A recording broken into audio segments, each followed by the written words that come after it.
Nananatiling buo ang pagkakaisa ng mga miyembro ng Kamara sa pagsuporta kay House Speaker Martin Romualdez. Gayon din ang kanilang tiwala na may pagpapatuloy ito o magpapatuloy ito sa susunod na Kongreso. Ang detalye sa report, ihatid sa atin ni Kate Rania.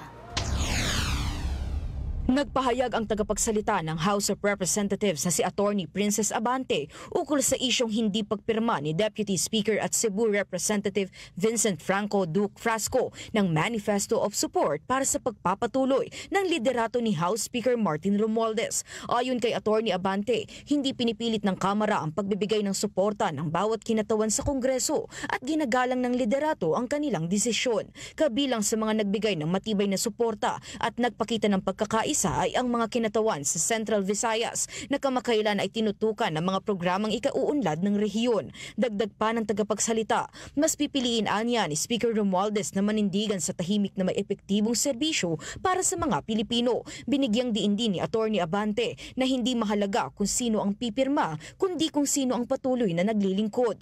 Binuweltahan naman ni Deputy Speaker David J.J. Suarez si Representative Frasco at sinabing matatag at buo ang suporta ng 285 miyembro ng Kamara kay House Speaker Romualdez para sa 20th Congress.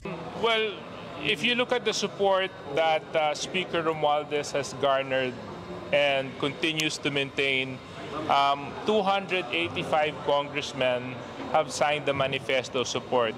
And I think that is a true sign of unity when it comes to the members of the House of Representatives, wherein we want continuity.